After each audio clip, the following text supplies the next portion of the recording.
बहुत बहुत स्वागत है दोस्तों आप सभी का विकास स्टडी पॉइंट में। दोस्तों इस वीडियो में हम बात करने वाले हैं क्लास 12 का हिस्ट्री और चैप्टर नंबर, जैसा कि आपको पता है 9 चल रहा था।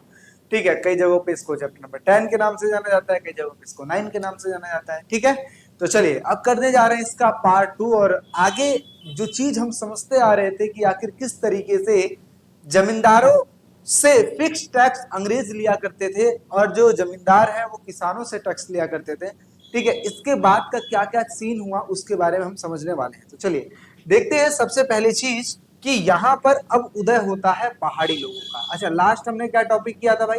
देखिए लास्ट टॉपिक हमने ये पढ़ा था कि जमींदारों ने अपनी जमींदारी को नीलाम होने से किस तरीके से बचाया था। ठीक है अब हम क्या पढ़ने वाले हैं? अब पढ़ने वाले हैं यहाँ पे पहाड़ी लोगों के बारे में। तो देखिए, पहाड़ी लोगों के बारे में अगर मैं आपको बताऊं तो पहाड़ी लोग जो कि राजमहल की पहाड़ी के इर्द गिर्द रहा करते थे। कहोगे इर्द गिर्द का मतलब क्या होता है? इर्द गिर्द का मतलब होता है आसपास रहने वाले। ठीक है, तो पहाड़ी लोग इस राजमहल की पहाड़ी के आसपास में रहा करते थे। ठीक है, इनका जो जीवन गुजारा होता था वो पहाड़ के, ठीक है, इस जंगल के ही जो उत्पादों से उनका जीवन चलता था। ठीक है, वो इस जंगल में रहा करते थे, वहीं पे फसल भी उगाया करते थे, उनसे जो चीजें मिलती थी उनको खाया पिया करते थे और चीजों को बेचा किया करते थे, है ना, इस तरीके की चीजें। तो देखिए क्या लिखा है, राजमहल की पहाड़ियों के आसपास पहाड़ी लोग रहते थे। ये लोग झूम खेती करते थे। झूम खेती क्या होता है भैया? झूम खेती एक ऐसा खेती होता है जो समझो कि झूम झूम के किया जाता है। कहोगे भैया झूम झूम का मतलब क्या हुआ? झूम झूम का मतलब होता है कभी इधर खेती किया, कभी इधर खेती किया, कभी इधर खेती किया, कभी इधर खेती किया। यानी कि जहां पर आपको लगे कि यहाँ पे फसल अच्छी हो सकती है वहां पे तुम फसल उत्पादन करो, फिर उस जगह को छोड़कर कहीं और चले जाओ ताकि उस जगह की दोबारा से फर्टिलिटी दोबारा से आ जाए, उर्वरक शक्ति दोबारा से वापस आ जाए। और जब उर्वरक शक्ति वापस आ जाए तो फिर दोबारा उसी जमीन पे आकर वहां पे खेती कर लो। इसका मतलब होता है इधर उधर खेती करते रहना। ठीक है, तो राजमहल की पहाड़ी के आसपास रहते थे ये लोग, झूम खेती किया करते थे। दाल हो गया, ज्वार हो गया, बाजरा इत्यादि उगाया करते थे। खाने के लिए महुए का फूल इस्तेमाल करते थे। महुए का फूल, महुआ का फूल आप गूगल पे एक बार सर्च मारिएगा, महुए का फूल आपको समझ में आ जाएगा। ठीक है, इससे ठगुआ वगैरह भी बनाया जाता है। बेचने के लिए रेशम का कोया हो गया, रान हो गया, ये सब चीजें इकट्ठा करते थे। ठीक है, जैसे लाख वगैरह की जो चीजें आजकल आपको पता है, लाख की चूड़ियां भी मिलती हैं। ठीक है, तो इस तरीके की चीजों को दिया करते थे, बेचा करते थे। लकड़ियों से इकट्ठा करके, ठीक है, लकड़ियों को इकट्ठा करके उसको काट कोयला बनाया जाता था, है ना, कोयले का आकार दिया जाता था। ठीक है, साथ ही साथ शिकार करना, झूम खेती करना, रेशम के कीड़े पालना, और इस तरीके से उनका जिंदगी बहुत ही बढ़िया तरीके से चल रहा था, बहुत ही अच्छी तरीके से चल रहा था। जंगल से घनिष्ठ रूप से जुड़े हुए थे क्योंकि जंगल में रहना और जंगल की चीजों से जुड़ना ये इनका एक पेशा था। आगे, ठीक है, इमली के पेड़ों के छांव में झोपड़ी बना के रहते थे, तो बहुत ही शानदार तरीके से इन लोग का जीवन चलता था। ठीक है भाई, बहुत ही शानदार तरीके से इनका जीवन चलता था। लेकिन आगे क्या हुआ? आगे देखिए क्या लिखा है कि आम के पेड़ों की छाया में आराम करते थे।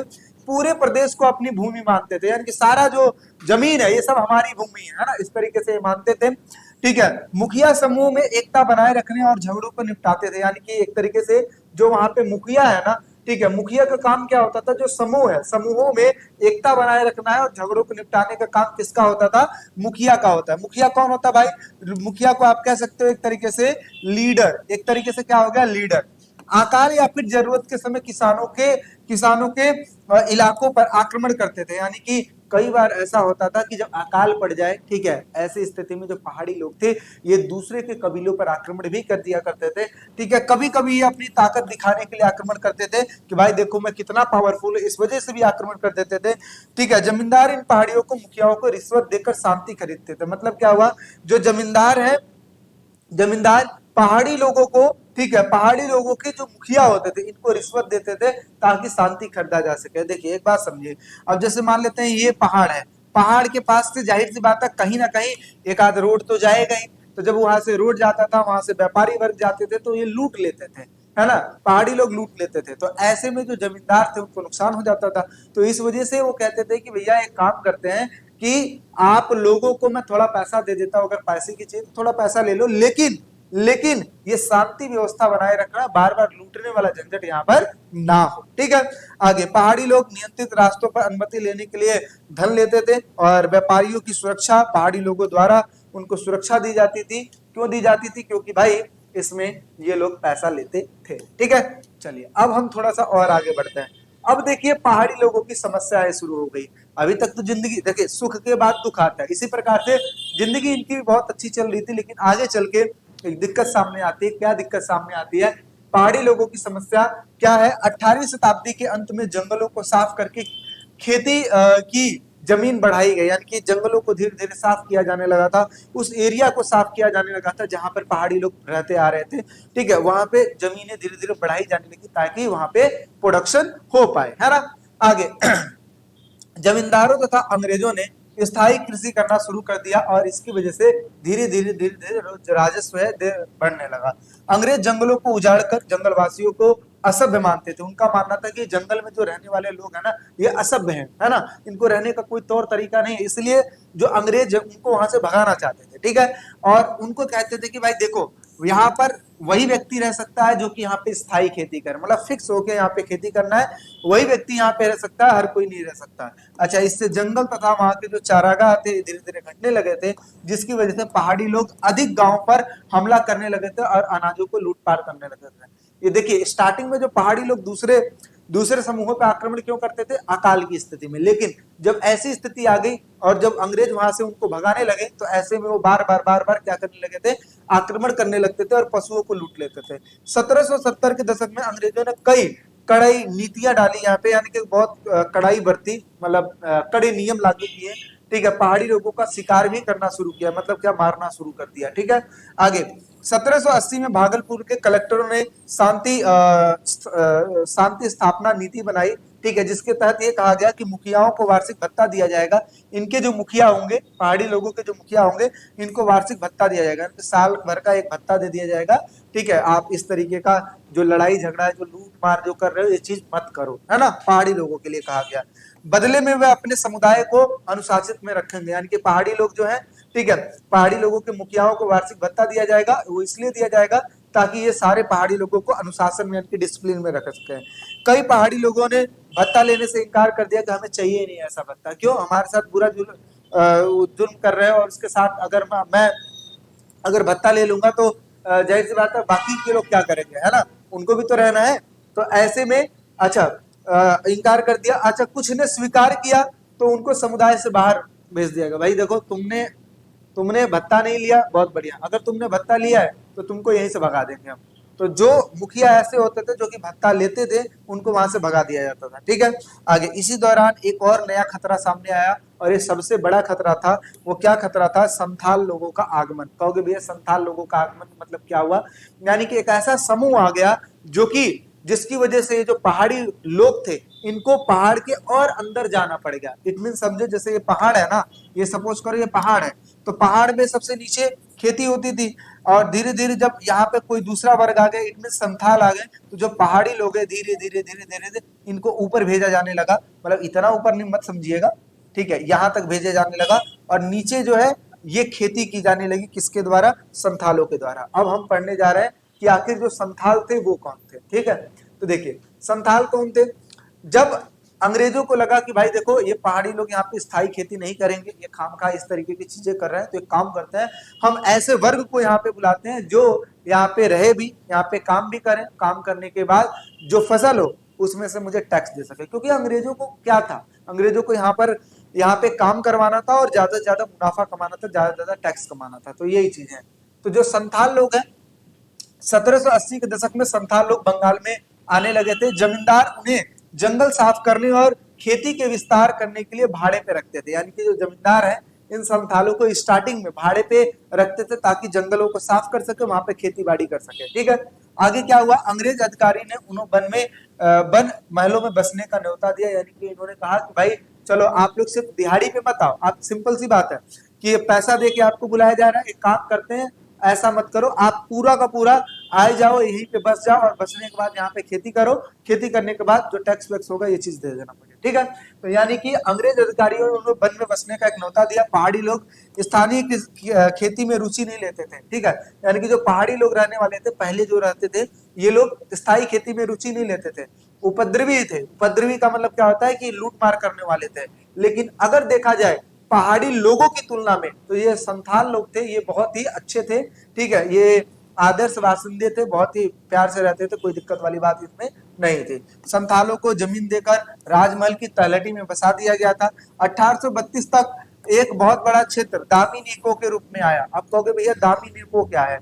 जितनी जमीनें, जितना एरिया इन संथालों को खेती करने के लिए दिया गया था, जितना एरिया इन संथालों को खेती करने के लिए दिया गया था, उसी को दामिन ईको कहा जाता है। क्या कहा जाता है? दामिन ईको कहा जाता है। ठीक है, और यहाँ पे संथालों की ये भूमि घोषित कर दी गई कि भैया इस पे काम करो, कोई दिक्कत परेशानी नहीं है आगे। लेकिन शर्त क्या रखी गई? इसमें शर्त भी रखी गई। क्या शर्त रखी गई? कि जितनी भी तुमको भूमि दी जा रही है, उसका 10वां जो भाग है उसको 10 वर्षों में जोतना पड़ेगा। इसका मतलब क्या हुआ? इंक्रीज करना पड़ेगा। जैसे मान लेते हैं, मैंने कहा कि आपको मैं 10 बीघा, ठीक है, जैसे 10 बीघा मैं आपको जमीन दे रहा हूं, ठीक है, तो अगले 10 साल के अंदर अंदर 1 बीघा और एक्स्ट्रा आपको साफ करना पड़ेगा जंगलों को, एक बीघा और अपनी भूमि को बढ़ाना पड़ेगा, ठीक है, उसको भी उपजाऊ करना पड़ेगा। यानी कि अगले 10 साल के अंदर अंदर जो 10 बीघा है उसको कन्वर्ट करना है कितने में? 11 बीघा, मतलब 1 बीघा और एक्स्ट्रा कर देना है। तो यही चीज लिखा है। आगे क्या लिखा है कि पूरे क्षेत्र का नक्शा बनाया गया, चारों तरफ खंबे गाड़ दिए गए, सीमाओं को, ठीक है, परिसीमा बना दी गई। भाई देखो ये सारा एरिया है। संथालों के आने से पहले पहाड़ी लोग अंदर की ओर पीछे हट गए थे, जहां पर चट्टानी था, बंजर इलाका था, यानी कि पहाड़ी लोगों को ऊपर भेज दिया गया जहां पर एरिया अच्छा नहीं था, वो खेती बाड़ी वहां पे अच्छी खासी नहीं हो पाती थी। ठीक है, आगे दामिनी को बनने के बाद, ठीक है, संथालों की संख्या बहुत ही तेजी से बढ़ने लगी और उनका जो जीवन है स्थायी तौर पर खेती बाड़ी करने से गुजरने लगा। अच्छा, अब यहाँ पे एक क्वेश्चन ये भी आता है, क्या क्वेश्चन आता है कि कौन से ऐसे लोग थे जो कि कुदाल यूज करते थे, कौन से ऐसे लोग थे जो कि हल यूज करते थे? तो जो पहाड़ी लोग थे, पहाड़ी लोग हमेशा कुदाल यूज करते थे क्योंकि उनको स्थायी खेती तो करना नहीं था, और जो संथाल लोग थे ये हल यूज करते थे। ठीक है, पहाड़ी लोग कुदाल यूज करते थे और संथाल लोग जो थे वो हल यूज करते थे, क्योंकि फिक्स खेती की जाती थी, हलों के द्वारा ही की जाती थी। ठीक है, चलिए, अब इस हिसाब से अगर देखा जाए तो हमें ये समझ में आ गया कि जो संथाल थे, संथालों की जिंदगी बहुत ही अच्छी तरीके से अब चलने वाली थी। क्यों? क्योंकि पहले ये दिहाड़ी पे बुलाए गए थे, लेकिन आगे चल के अंग्रेजों ने इनको बसने का मौका दिया और फिर उसके बाद धीरे धीरे सारी चीजें अच्छी हुई। देखिए, दामिनीको के सीमांकन के बाद संथालों की जो बस्तियां बहुत तेजी से बढ़ने लगी। 1838 में 40 गांव थे और वही कन्वर्ट हो गया 1851 में, अगर देखा जाए तो 1473 गांव हो गए, यानी कि देखो कितना गुना बढ़ गया। इसी प्रकार से संथालों की आबादी जो कि पहले 3000 थी, ये कन्वर्ट कितने में हो गई? लमसम 82,000 हो गई, 82,000 हो गई। देखिए कितना बड़ा डिफरेंस है कि पहले कितनी आबादी थी संथालों की, लेकिन ये बढ़ के इतनी हो गई। कृषि के विस्तार हुए, है ना, कंपनी में के राजस्व में धीरे धीरे वृद्धि होने लगी। संथाल राजमहल की पहाड़ियों पर बसने लगे थे, जिसकी वजह से पहाड़ी लोग अंदर की ओर जाना पड़ गया, कि पहाड़ी लोगों को और ऊपर खिसकना पड़ गया था। ठीक है, उन्हें निचली पहाड़ियों तथा घाटियों में उतरने को रोका गया था। इनको ये कहा गया था तो पहाड़ी लोगों को कि भाई तुम्हें अब नीचे नहीं आना है। क्यों? क्योंकि नीचे तो संथाल रह रहे हैं। ठीक है, संथालों के आने से पहले पहाड़ी लोगों को भारी नुकसान हुआ था, क्योंकि उनकी जमीन किसके पास चली गई थी? दामिनीको के पास चली गई थी। यानी कि जो पहले जमीन पहाड़ी लोगों का हुआ करता था, अब वो जमीन किसकी हो गई थी? दामिनीको की हो गई थी। यानी कि ये वो एरिया हो गया था जहां पर सिर्फ और सिर्फ संथाल खेती कर पा रहे थे। तो इस तरीके से अगर देखा जाए तो जो संथाल है अपनी जिंदगी चला रहे थे, लेकिन एक समय ऐसा आया कि जो संथाल है ये किसके विरुद्ध विद्रोह कर दिए? ब्रिटिश सरकार के विरुद्ध विद्रोह कर दिया, मतलब अंग्रेजों के खिलाफ इन्होंने विद्रोह कर दिया। अब क्वेश्चन ये आता है कि आखिर ऐसा क्या हुआ था जिसकी वजह से इन्होंने अंग्रेजों के खिलाफ विद्रोह कर दिया? तो देखिए भाई, सिंपल सी बात है, अंग्रेज बहुत लालची थे। उनका ये था कि भाई देखो, समय के साथ साथ वो चाहते थे टैक्स भी इंक्रीज हो। ठीक है, इसी वजह से तरह तरह के ये लोग नियम बनाना शुरू कर दिए और संथाल तो वैसे भोले वाले थे, लेकिन इनके ऊपर जोर दबाव देना शुरू कर दिया। आगे साहूकार जो लोग थे, जमींदार जो लोग थे, ये लोग प्रेशराइज करने लगे संथालों को कि भाई ऐसे करो वैसे करो, और इसकी वजह से जो संथाल थे वो परेशान हो गए थे, ना इधर के हो रहे थे ना उधर के हो रहे थे, और फिर अंत में जाके इन्होंने क्या कर दिया? लड़ाई कर दिया। तो क्या लिखा है? भूमि हड़पना और जमीन के अधिकार का हनन करना, यानी कि जो संथालों को जमीनें दी गई थी, ठीक है, ब्रिटिश और जमींदारों ने संथालों की जमीन जब्त कर ली और उसे अपने अधीन कर लिया। दूसरा है जमींदारी तथा करों का बोझ। धीरे धीरे जमीनों पर भारी टैक्स लगाना हो गया और साथ ही साथ जो जमींदार थे ये मध्यस्थों द्वारा लगातार उत्पीड़ित होने लगे। मध्यस्थता कौन करता है? इसका मतलब क्या हुआ? जैसे जो जमींदार है, जमींदार नीचे क्या हो गया? संथाल, ठीक है, और संथाल के सबसे ऊपर क्या हो गया, अंग्रेज।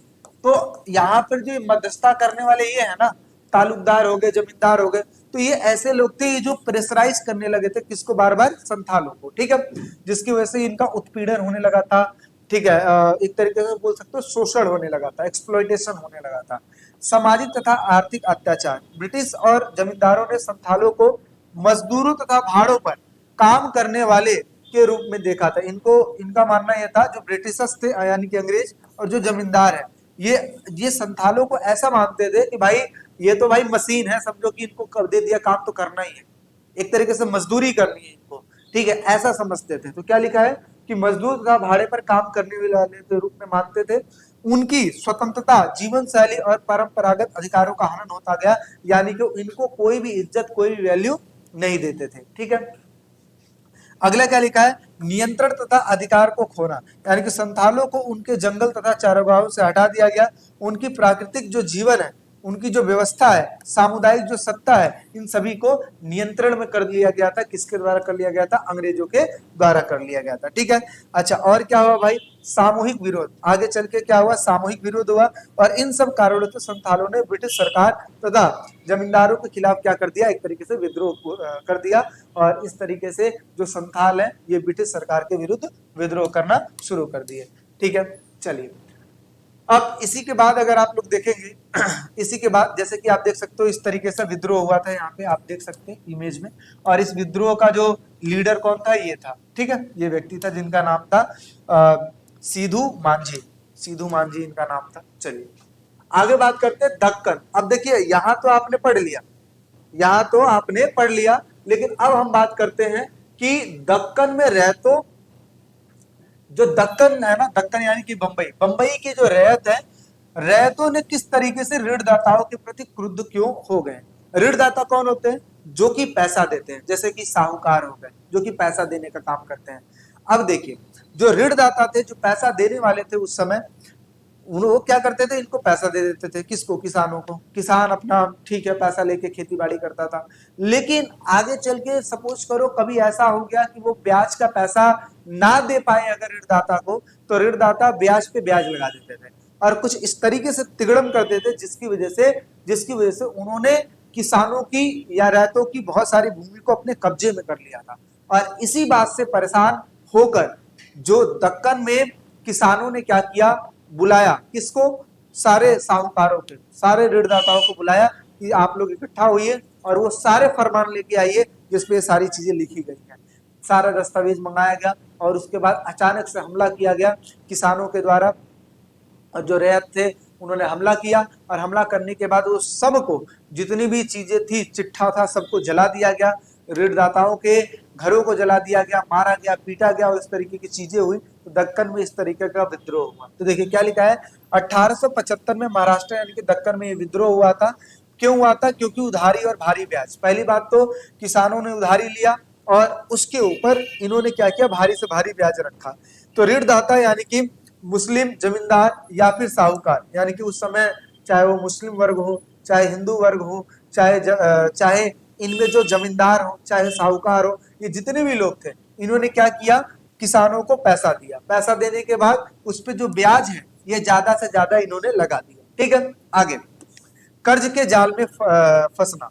कर्ज के जाल में फंसना कैसे, जैसे रैयत, ठीक है, रैयत अक्सर अपने कर्ज चुकाने में असमर्थ हो जाते थे, यानी कि वो सही समय पे पैसा नहीं चुका पाते थे, और इसकी वजह से उनका जो कर्ज है लगातार धीरे धीरे बढ़ना शुरू हो जाता था, ठीक है। जमींदारों तथा साहूकारों का उत्पीड़न, यानी कि कर्ज वसूलने के लिए उनका सामाजिक और आर्थिक शोषण किया जाता था। किसका, उन्हीं रैयतों का। कि पहली बात तो ये पैसा दे देते थे, दूसरे नंबर पे ये भारी ब्याज लगाते थे, तीसरे नंबर पे ये जब चुका नहीं पाते थे तो धीरे धीरे कर्ज की राशि बढ़ने लगती थी, और उसके बाद ये हड़पने पे आ जाते थे कि भैया तुम लोग हटो, तुम्हारी जमीन हमारी हो गई है, ठीक है। वसूलने के लिए उनका सामाजिक और आर्थिक शोषण किया जाता था।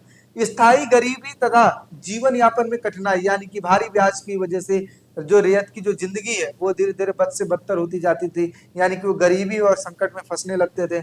उनके पास खेती या जीवन चलाने के लिए और कोई साधन नहीं बचता था, और ऐसे में सामूहिक असंतोष और विद्रोह हुआ। इसी उत्पीड़न के कारण रैयत जो थे, रैयतों ने क्या किया, ऋणदाताओं के प्रति क्रोधित हो गए और इनके साथ विद्रोह करना शुरू कर दिया। और इसी का नतीजा ये है कि दक्कन में रैयत जो थे ये काफी ज्यादा विद्रोह कर दिए थे। ठीक है, अच्छा आगे क्या हुआ, आगे अब देखिए दक्कन आयोग बनाया गया, दक्कन दंगा आयोग। क्या है ये आयोग, जो दक्कन में जो विद्रोह हुआ था ना, उस विद्रोह को समझने के लिए, आखिर ये विद्रोह हुआ क्यों, क्या कारण थे इस चीज को क्यों किया गया, इस चीज को समझने के लिए एक आयोग बनाया गया। ठीक है, एक आयोग बनाया गया। अब देखिए यहाँ पे क्या समझ में आया कि जो ऋणदाता थे ना, ये जो ऋणदाता थे, ऋणदाता इतने बेकार थे कि इन्होंने एक रिकॉर्ड में ऐसा पाया गया कि इन्होंने जो मूलधन है, मूलधन का मतलब होता है जो प्रिंसिपल अमाउंट, अगर इन्होंने प्रिंसिपल अमाउंट 100 रुपए दिए हैं किसानों को, तो ये ऐसा तिगड़म लगाते थे कि यही जो चीजें हैं बढ़कर कितनी हो जाती थी, लमसम 2-2 हजार रुपए हो जाती थी। आप ये सोचो कि प्रिंसिपल अमाउंट का ये कितना गुना है, लमसम 20 गुना है। इस 20 गुना, बताइए प्रिंसिपल अमाउंट 100 रुपया है, तुमने ब्याज लगा दिया 2 हजार रुपए, अब बताओ ये कहीं का इंसाफ है, नहीं है ना। तो भाई जाहिर सी बात है किसान लोग तो लड़ाई कर ही देंगे, बस वही हाल हुआ, किसानों ने लड़ाई कर दिया। आगे चल के दक्कन दंगा आयोग बनाया गया। स्थापना कब हुई, 1875 में, कहाँ पे, महाराष्ट्र में। और दंगों के बाद ब्रिटिश सरकार ने इस आयोग का गठन किया था। उद्देश्य क्या था इस चीज का, तो पहला दंगों के कारण पता करना, जो तफ्तीश और विश्लेषण करना कि भाई आखिर ऐसा हुआ तो हुआ ही क्यों, यह पता लगाना कि किस कारण से रैयत यानी कि जो किसान है, जो साहूकार है, जो कि जमींदारों के बीच झगड़े और हिंसा हुए, ऐसा क्या कारण है जिसकी वजह से लड़ाइयां हुई है। कार्य बताया गया, यानी कि प्रभावित क्षेत्र का दौरा किया गया, किसानों तथा साहूकारों, जमींदारों से साक्षात्कार हुआ। साक्षात्कार का मतलब क्या हुआ, एक तरीके से जा जाके इंटरव्यू लिया गया कि हाँ भाई क्यों ऐसी चीजें हुई थी, क्या कारण रहे इस चीज के होने के। दंगों के पीछे आर्थिक और सामाजिक तथा राजनीतिक कारणों की पहचान हुई। अच्छा, इसके साथ साथ इसका महत्व देखा गया। इस आयोग के रिपोर्ट से ब्रिटिश सरकार को किसानों के हालातों के बारे में पता लगा, उनके साथ जो चीजें हुई हैं, जो उत्पीड़न हुई है, उसकी जानकारी प्राप्त लगी। और आयोग ने आगे आगे के लिए सुधारात्मक नीति यानी कि सुझाव में मदद करने शुरू की। यानी कि कहने का तात्पर्य है कि इसी आयोग के द्वारा जो बनाया गया रिपोर्ट है, इसकी वजह से ब्रिटिश लोगों को, यानी कि जो इंग्लैंड में थे, उन्होंने सारी चीजों को देखा और सुधार करने की बात की कि हाँ अगर कहीं ऐसी दिक्कतें हैं, अंग्रेजों की तरफ से कुछ फॉल्ट हो रहा है, तो उस चीज को सुधारेंगे। तो इस प्रकार की चीजें हुई।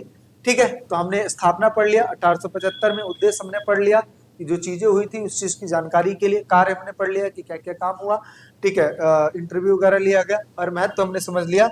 इसकी वजह से जो किसान थे या रैयत थे, उनमें कुछ सुधार अगर करना होगा तो अंग्रेज कर देंगे। ठीक है, चलिए अब हम समझते हैं अमेरिका में गृह युद्ध। देखिए भाई, एक सिंपल सी बात है, ब्रिटिश जो लोग थे, ब्रिटेन वालों को कपास चाहिए था, और कपास भारी मात्रा में कहां से मिल पाता था, अमेरिका से मिल पाता था। अमेरिका से कपास मिल जाता था, लमसम 3/4 हिस्सा कहां से मिल जाता था, अमेरिका से मिलता था। इट मीन कहा जाए 75% जो कपास है वो अमेरिका से मिलता था। फिर आगे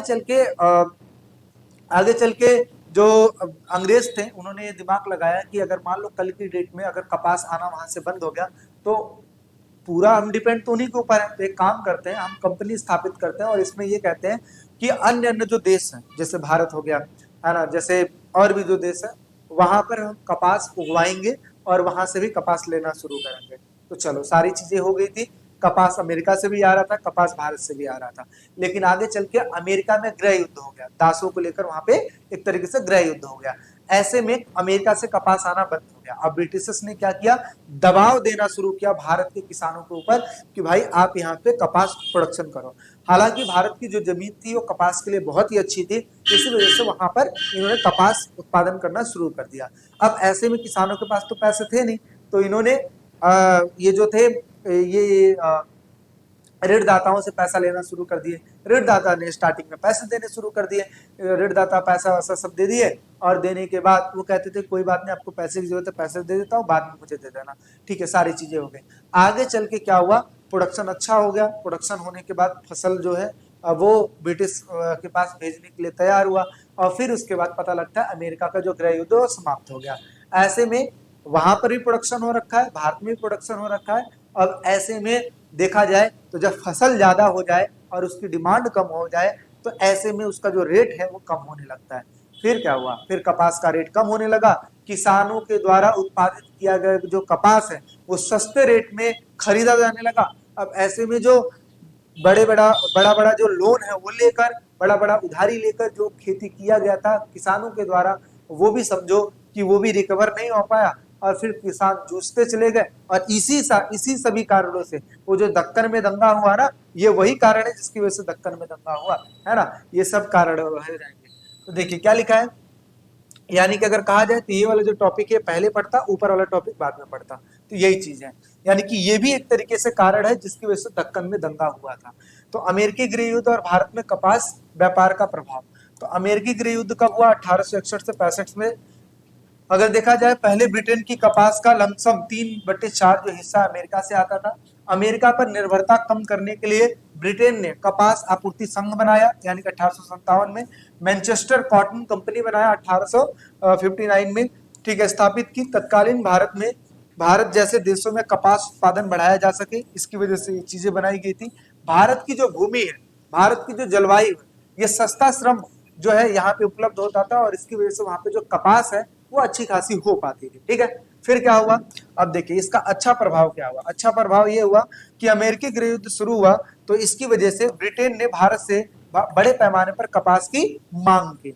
बंबई के व्यापारी बहुत तेजी से बंबई के जो व्यापारी है तेजी से खरीद करने लगे, और साहूकारों ने ग्रामीणों को भरपूर ऋण देना शुरू कर दिया।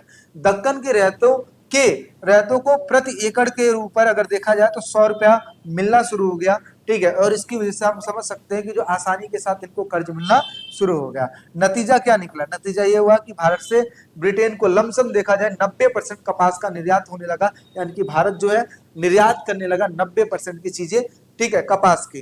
कहाँ पे, ब्रिटेन में। आगे क्या हुआ, कपास उत्पादन बहुत ही तेजी से बढ़ा, परंतु असली लाभ किसको हुआ, धनी किसानों को हुआ, गरीब किसानों को कुछ भी लाभ नहीं हुआ।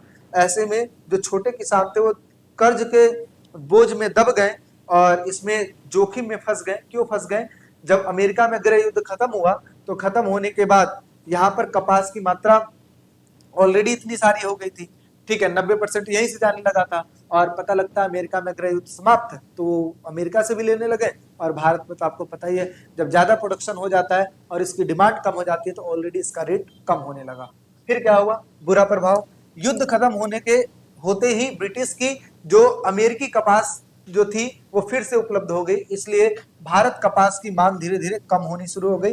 कपास के निर्यात से गिरावट आ गई, कीमतों में भारी गिरावट आई। इसकी वजह से जो व्यापारी थे, जो साहूकार थे, इन्होंने ऋण देना बंद कर दिया किसानों को, और जो पुराने कर्जे हैं ये वसूलना शुरू कर दिया।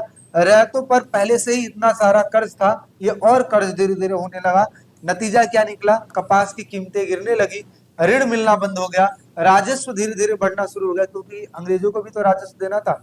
आगे क्या हुआ, किसानों की हालात बद से बदतर हो गई, यानी कि बहुत ही खराब हो गई। और फिर क्या हुआ, एक तरफ कर्ज का स्रोत सूख गया, यानी कि ऋणदाता पैसा देने से मना कर दिए, और दूसरी तरफ जो राजस्व था, यानी कि जो अंग्रेजों को पैसा देना था, वो भी धीरे धीरे बढ़ता चला गया।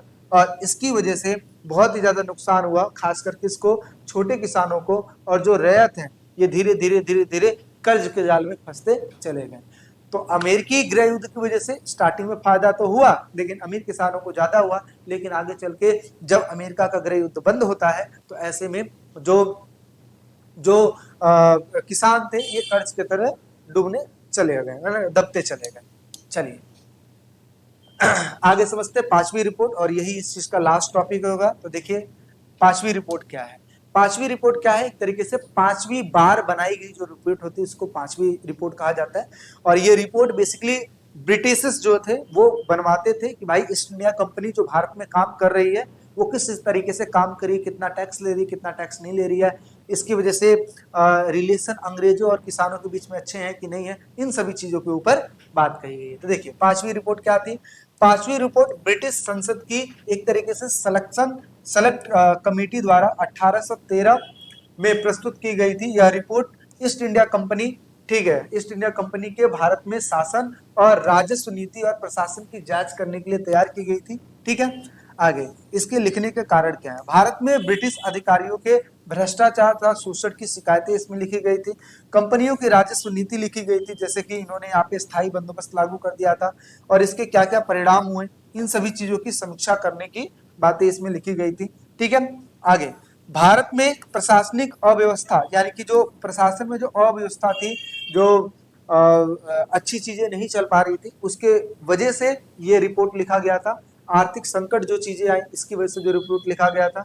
आगे ब्रिटिश संसद द्वारा कंपनी पर नियंत्रण बनाए रखने की इच्छा, यानी कि ब्रिटिशर्स ये चाहते थे कि जो ईस्ट इंडिया कंपनी जो भारत में काम कर रही है, ठीक है, वो अच्छे से काम कर रही है कि नहीं कर रही है। अगर नहीं कर रही है तो उस पर क्या करा जाए, नियंत्रण करा जाए, यानी कि उनको रोका जाए गलत काम करने से। ठीक है, फिर क्या हुआ, संसद को यह जानना था कि कंपनी भारत में कितना अच्छा काम कर रही है, अच्छा शासन कर रही है कि अच्छा शासन नहीं कर रही है। ठीक है, चलिए, अच्छा इसका परिणाम क्या निकलता है भाई, परिणाम देख लेते हैं।